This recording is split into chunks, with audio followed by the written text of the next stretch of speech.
سنن ابو داؤد، سنن نسائی اور سنن ابن ماجہ کی روایت ہے، حضرت اوس بن اوس رضی اللہ عنہ روایت کرتے ہیں کہ اللہ کے نبی صلی اللہ علیہ وسلم نے ارشاد فرمایا، ان من اعظم ایامکم یوم الجمعہ، دنوں میں سب سے بڑا دن جمعے کا دن، دنوں میں سب سے زیادہ عظمتوں والا دن جمعے کا دن ہے۔ دوسری روایت میں یہ بھی ہے کہ اللہ کے نبی صلی اللہ علیہ وسلم نے ارشاد فرمایا، یہ جمعے کا دن عید الفطر سے اور عید الاضحیٰ دونوں عیدوں سے بھی افضل دن ہے۔ اس عظیم دن میں عظیم کام ہوئے ہیں۔ انسانیت کی ابتدا یعنی حضرت آدم سلام علیہ کی تخلیق اسی دن ہوئی، آپ کی وفات بھی اسی دن ہوئی،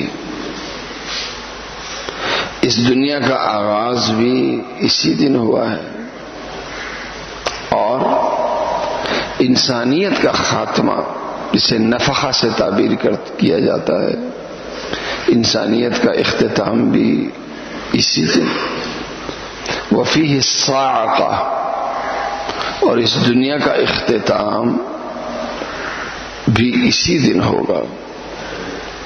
یہ فرمانے کے بعد اللہ کے نبی صلی اللہ علیہ وسلم نے ارشاد فرمایا، اس عظیم دن میں میرا اپنی امت پر ایک حق ہے، ایک قرض ہے، اور وہ کیا ہے؟ فَأَكْثِرُوا عَلَيَّ صَلَاتَكُمْ فَإِنَّ صَلَاتَكُمْ مَعْرُوضَةً عَلَيَّ۔ میری تاکید تمہیں یہ ہے کہ اس دن مجھ پر کثرت سے درود بھیجا کرو،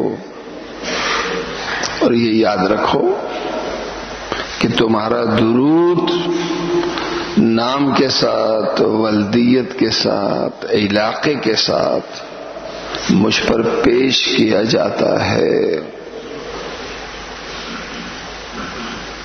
یہ عظیم عمل ہے، جس طرح اعمال اللہ تعالی کی خدمت میں پیش کیے جاتے ہیں، اچھے بھی برے بھی۔ درود کی ایک بڑی خصوصیت یہ ہے کہ اللہ کے ساتھ سامنے تو یہ اچھا عمل پیش ہوتا ہی ہے، اللہ کے نبی صلی اللہ علیہ وسلم کو بھی خوشخبری سنائی جاتی ہے کہ آپ کا فلاں امتی جس کا تعارف اور پتہ یہ ہے، اس نے تم پر یہ درود بھیجا ہے۔ لہذا اگر ہم یہ چاہیں کہ اللہ کے نبی صلی اللہ علیہ وسلم سے ہماری مانوسیت ہو، تعارف ہو، پہچان ہو، تو اس کا راستہ اللہ کے نبی صلی اللہ علیہ وسلم نے کثرت کے ساتھ درود کو بتایا ہے۔ لہذا آج جمعے کا دن ہے، اور جمعے کے دن کا سب سے افضل عمل جلد سے جلد مسجد آنا ہے۔ تو اس میں ہم یہ بھی طے کر لیں کہ 500 دفعہ، 1000 دفعہ، 2000 دفعہ آج میں بیان شروع ہونے سے پہلے اپنا یہ ورد میں ختم کروں گا۔